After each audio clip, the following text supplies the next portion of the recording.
নমস্কার। আবার আমি আপনাদের সামনে নতুন কিছু তথ্য নিয়ে উপস্থিত হয়েছি। আমরা দেখি যে বাড়িতে বিভিন্ন ধরনের সমস্যা। আজকে যেহেতু বাড়ি আগামী ভিডিওটা যেহেতু বাড়ির সমস্যা নিয়ে করছিলাম, তো এখন কিছু ভিডিও আপনাদের দিতে থাকবো বাড়ির সমস্যা নিয়ে।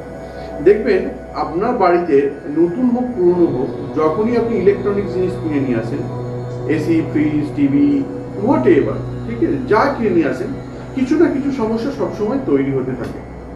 হঠাৎ করে খারাপ হয়ে যেতে পারে, হঠাৎ করেই ইলেকট্রনিক জিনিস, ব্যাটারি যেগুলো আছে, ইনভার্টার, হঠাৎ করেই ডিস্টার্ব করতে পারে।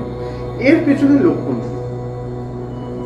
দেখবেন, আপনি আর আপনার বন্ধু একসাথে গেলেন, দুজনে একই ব্র্যান্ডের ফ্রিজ কিনলেন, একই কোম্পানি থেকে ইএমআই করালেন, ওর ফ্রিজটা খুব ভালো চলছে, আপনার ফ্রিজ চলছে না।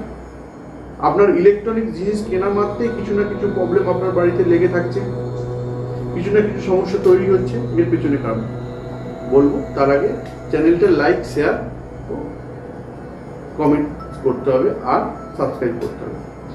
চলুন, ভিডিও বাড়াবো না, কাজের কথায় আসি। কি করবেন এখান থেকে বাঁচতে হলে? আমি দেখবো আপনার জন্মছকে রাহুর এনার্জি বা আপনার বাড়িতে রাহুর এনার্জি প্রচুর হয়ে গেছে। তাহলে রাহুর এনার্জিটাকে আমি চেপে দিয়ে বৃহস্পতির এনার্জিকে বেশি করে তুলে দেবো। মানে হচ্ছে, আপনার যদি 5টা বন্ধু খারাপ থাকে আর তার সঙ্গে আমি যদি 20টা বন্ধু ভালো দিই, 5টা খারাপ বন্ধু আপনার কিছু করতে পারবেন। সেম থিং, আপনি কি করবেন, আপনার দরজার সামনে স্বস্তিক আঁকবেন,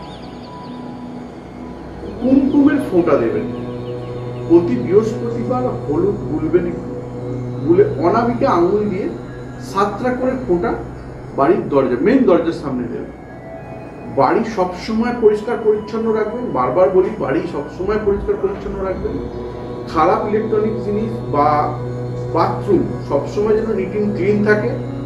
আর সন্দক নুন দিয়ে বাড়িটা পোছাপুছি করবেন। আর কি করবেন, বাড়ির